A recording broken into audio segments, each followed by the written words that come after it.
Hey guys, Brandon here with Eternal Armory. Wanted to do a little video here to share with everybody and kind of outline all the tools that we use when trimming out one of our raw helmets.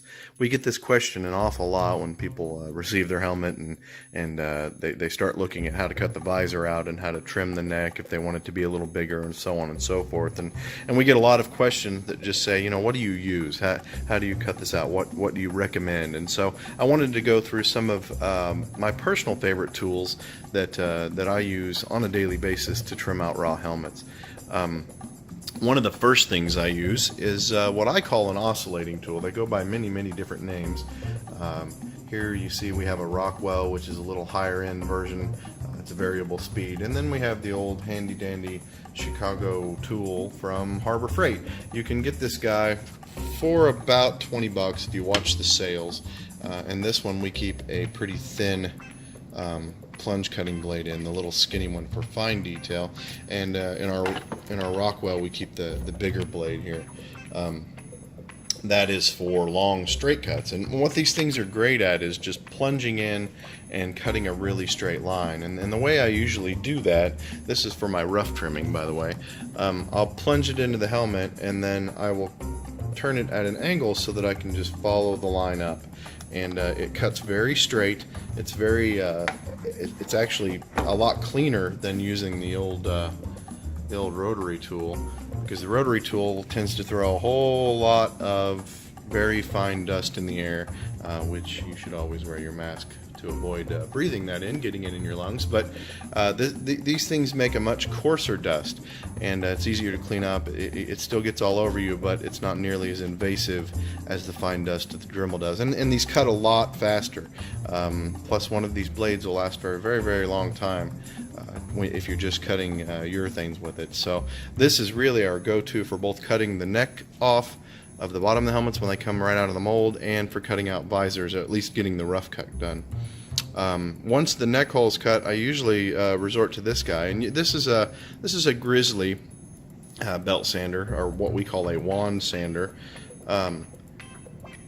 But you don't have to buy a Grizzly. They're not terribly priced. We happen to have a Grizzly here in town, so it's easy to go pick up Grizzly tools. They also have a similar version of this at Harbor Freight. It's a little heavier, but I think you can get it for about 20 or 30 bucks as well. It's a good investment. Works really well to kind of take that sharp edge off, that sometimes the angle of your cut that you get with these leaves a sharp edge. You can clean that up with this and kind of round it down or smooth it out so that it doesn't, so it's not abrasive. After that, for the visor, once we've cut the visor hole out, there's a couple of different things you can use. You can use just, you know, a regular old file to just dress that line, remove any chatter marks from the cutter, just kind of dressed up. Now I use great big files like that, and I also keep a whole bunch of these on hand. These are little needle files. Again, Harbor Freight cheapies, man. When they get dull or they get nasty, just go buy another set. Or you can use this guy, which is about 15 bucks at Harbor Freight. This is an air file. Now, I was skeptical about this thing when we first got it, because you have to have a pretty, the only drawback, I guess, is that you have to have a pretty big compressor, which we do. We got the big Black Max over there, but we've got quite a bit of volume because this uses a lot of air. Now, what it does do that's glorious is it's not loud, it doesn't make a big mess, and it saves you a whole lot of back and forth motion because it just plunges this little file in and out at a high rate of speed. So it has, I don't know, I think it comes with 4 different files that you can put in it, and for different shapes, and you know, depending on what you're cleaning up on your visor, you can use the different files for that. One of the next steps that I'll usually do on the bottom of the helmet after we do the wand sander is good old rotary tool. Now, I like a flex shaft because it's a lot easier if you do this a lot for long hours during the day.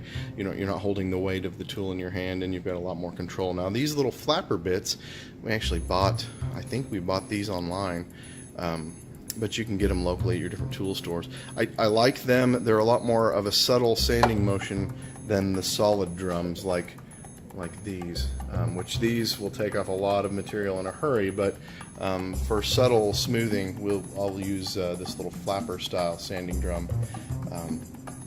pretty regularly. They're pretty fantastic. So then we just step on to sanding sponges. I can't say enough about sanding sponges. These things will smooth out urethanes in a hurry. They last a long time. You can buy a big pack of them either at Harbor Freight, Lowe's, Home Depot, whatever you've got around you.